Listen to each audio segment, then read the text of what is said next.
मैं तो एक बात कहूंगा, इन क्षणों को, जो क्षण आज कल से आनंद में आ रहे हैं आचार्य श्री के बहुमान में, जो उनके में, बस सारा भारत से मेरा कहना है, जैन अजैनों से मेरा कहना है, जो संस्कार अपने अंदर गुरु के आ रहे हैं,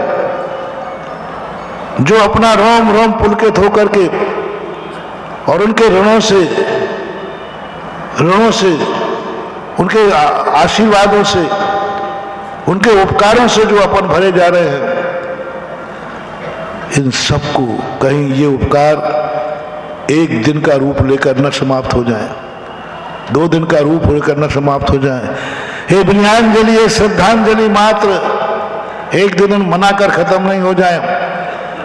आज प्रधानमंत्री से भी मेरा कहना है, नरेंद्र मोदी से, संसद से कहना है, विधानसभाओं से कहना है, भारत के विधायक सांसदों से कहना है, पूरे भारत की जनता जनार्दन से कहना है, जैनियों से कहना है, साधु संतों से कहना है, आचार्य श्री के इन उपकारों को संस्कृति में बदल दो और भारत रत्न की उपाधि से विभूषित करो।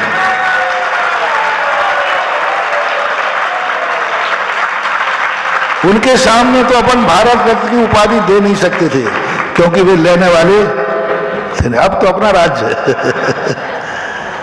मात्र घोषणा करना है, उपाधि देना दोगे, ना कोई सर्टिफिकेट चाहिए, ना कुछ चाहिए, मात्र एक संस्कार संस्कृति में बदल जाए, इतिहास में लिखा जाए कि कोई दिगंबर जैन संत भी भारत रत्न हो सकते हैं, विश्व का ध्वज वहां ऊंचा हो जाए।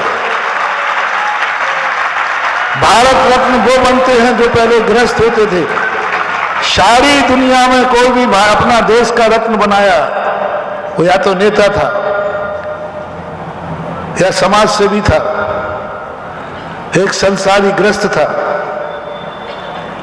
लेकिन विश्व का ये पहला इतिहास होगा कि भारत देश वो देश है जहां भारत रत्न संत भी होते हैं। भारत की संस्कृति अध्यात्म संस्कृति है, भारत की संस्कृति आध्यात्मिक संस्कृति है।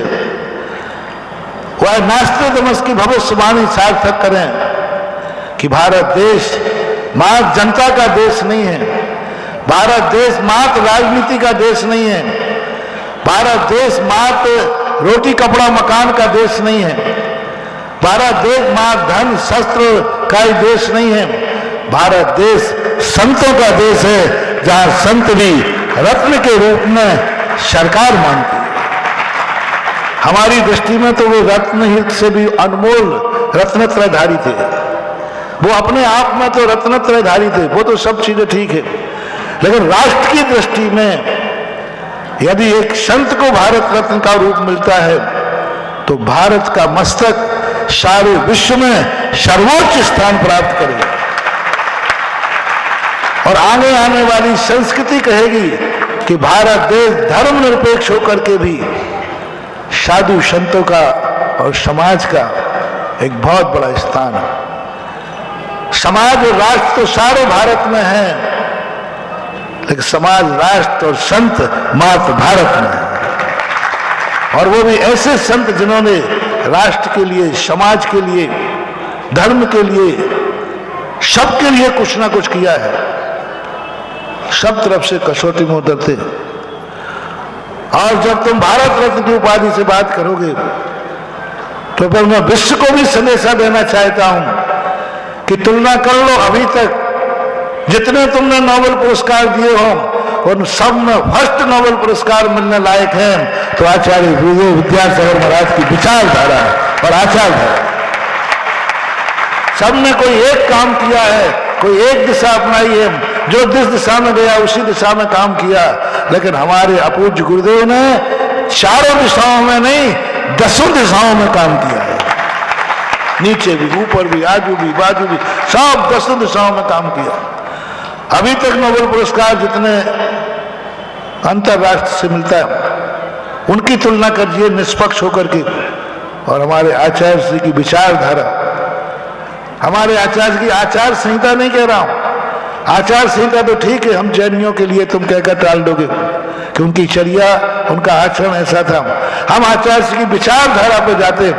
आज आचार्य की विचारधारा देखोगे तो विश्व में ऐसा कोई दूसरा व्यक्ति नहीं हुआ जो हमारे पूज्य आचार्य महाराज की विचारधारा की बराबरी कर सके।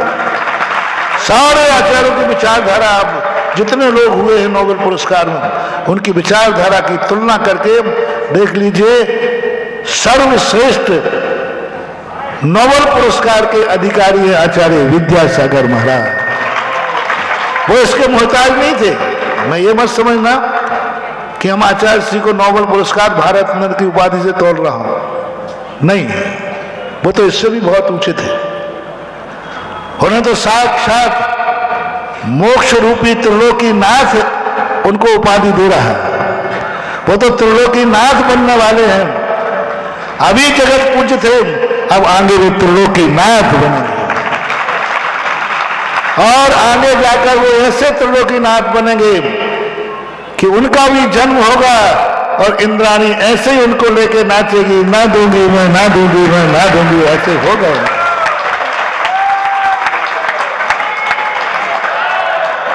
उनके भी कहीं पंचकल्याणक होंगे क्योंकि उन्होंने कार्य ऐसे किए, उनके भी पंचकल्याणक होंगे। और ऐसी स्थिति को लेकर, लेकिन मैं इन उपहार पुरस्कारों से आचार्य श्री को या रत्नत्रय को तोड़ नहीं रहा हूं, वो तो सब बहुत ऊंचा है। मात्र संस्कृति बनाना तुम्हारा गौरव है, आचार्य श्री का गौरव नहीं, जैन धर्म का गौरव नहीं, हमारा तुम्हारा गौरव नहीं, इसके लिए नहीं कह रहा हूं। मात्र राष्ट्र का गौरव बढ़ेगा इससे, और मुल्क यदि देता है तो सारे मुल्क का गौरव बढ़ेगा। मुल्क को मस्तक उठाने का मौका मिलेगा कि मुल्क वो है जिन्होंने एक संत को ही उस विचारधारा में खड़ा देखा जिस विचारधारा में मानव का सर्वोच्च स्थान मिलता है। एक संत को उस विचारधारा में खड़े होना, एक संत की वह विचारधारा होना बहुत दुर्लभ मानव। संतों की विचारधाराएं आध्यात्मिक होती हैं। जैसे आदिनाथ की मात तीर्थंकर की विचारधारा मात पारमार्थिक होती है, तीर्थंकर की विचारधारा पारमार्थिक होती है। मात दुनिया में अनंत अनंत तीर्थंकरों में ऋषभ देव ऐसे हुए जिनकी पारमार्थिक विचारधारा के साथ साथ सांसारिक विचारधारा, राष्ट्रीय विचारधारा, कर्म क्षेत्र की विचारधारा, आजीविका की विचारधारा पर मात्र 24 तीर्थंकरों में एक तीर्थंकर हुए ऋषभ देव, जो अपने तीर्थंकर के प्रोटोकॉल से हट करके षट कर्म की व्यवस्था बनाई। तीर्थंकर के प्रोटोकॉल में नहीं आता कि दुनिया के आजीविका सिखाना, राष्ट्र की राजनीति सिखाना, किसी के में नहीं आता, मात्र ऋषभ देव थे।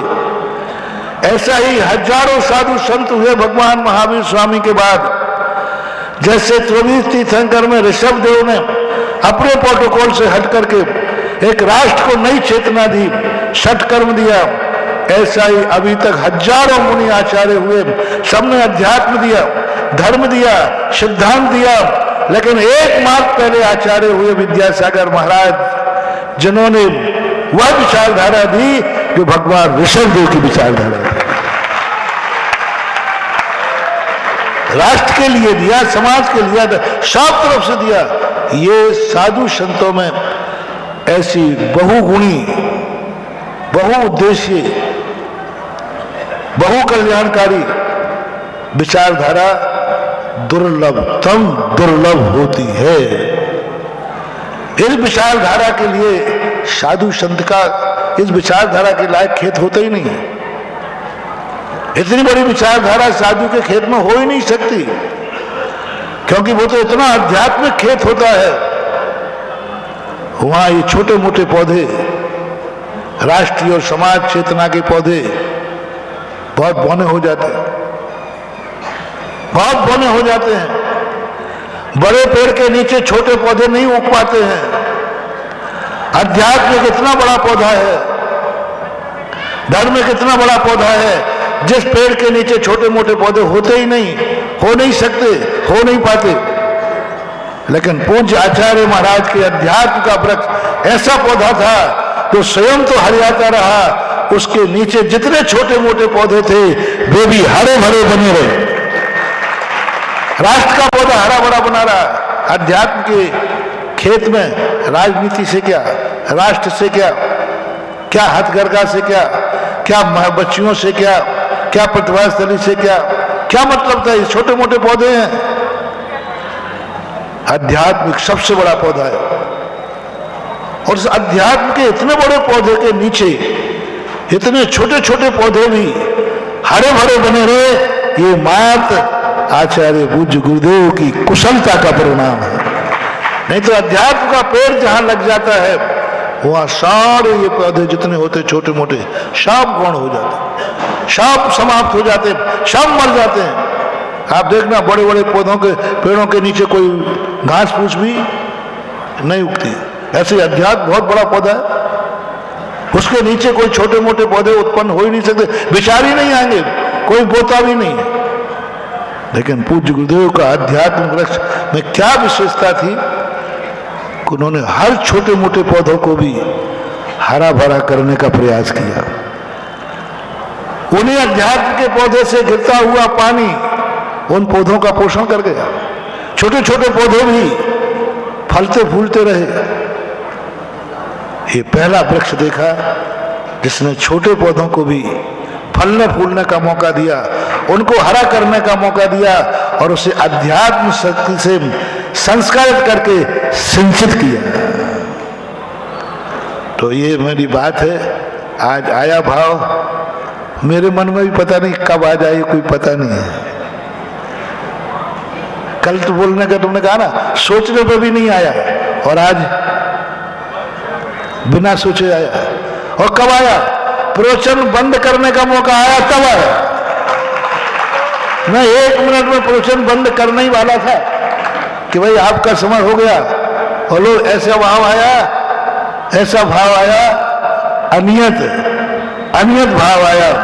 तो लग जाओ रे सारे दुनिया के लोगों, इन आचार्य विद्यासागर के विचारों को संस्कृति और रूप देने के लिए भारत रत्न की उपाधि, नोबेल पुरस्कार की उपाधि जिनको जिन जिनके पास, जिन जिनके ऊपर यह वैचारिक क्रांति का असर हो रहा हो, वे जुट जाए अपने इन विचारों को संस्कृति का रूप देने के लिए। मैंने पहले कह दिया, इनका मूल्यांकन नहीं कर रहा हूं। ये संस्कार संस्कृति बन जाए, और संस्कृति का अर्थ होता है स्मृति बन जाए।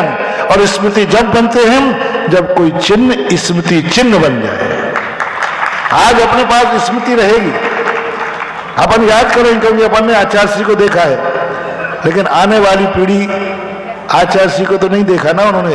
वो स्मृति चिन्ह देख करके पता करेगी कि आचार्य श्री कैसे थे। स्मृति चिन्ह क्यों बनाए जाते हैं? स्मृति तो अपने पास है ही। बोलो, अपनी जिंदगी में अपन आचार्य श्री को भूल पाएंगे क्या? हम तो नहीं भूलेंगे, लेकिन आने वाली पीढ़ी ने देखा ही नहीं आचार्य श्री को। उन्हें तो देखा ही नहीं, उनको कौन दिखाएगा? स्मृति चिन्ह दिखाएगा। इसलिए मैं आचार्य श्री का उतना बड़ा पान इन छोटी उपाधियों से नहीं तोड़ना चाहता। इन छोटी मोटी उपाधियों से उनको मूल्यांकन नहीं कर रहा हूं। मैं इतने बड़ी शक्ति को स्मृति चिन्ह राष्ट्र बना ले, इतनी चिन्ह अंतरराष्ट्रीय बना ले कि हमने एक ऐसे संत को स्मृति चिन्ह में कैद कर लिया कि आगे हजारों पीढ़ियां भी आएंगी तो कहेंगे भारत में कोई संत हुआ है जो भारत रत्न और नोबेल पुरस्कार से पुरस्कृत था। ये अपना सौभाग्य है, आचार्य श्री का नहीं। ये अपने सौभाग्य है राष्ट्र के और मुल्क के। ये बात आज बहुत अनायास एकदम आई और समय पर निकल गई। आपने लाइव किया कि नहीं किया मुझे पता नहीं, मेरे मुख से तो निकल गया। अब आप जानो, आपका काम जाने। मेरा काम जितना था मैंने कर दिया, आगे अब आपका काम है, राष्ट्र का काम है, मुल्क का काम है। महावीर भगवान की जय।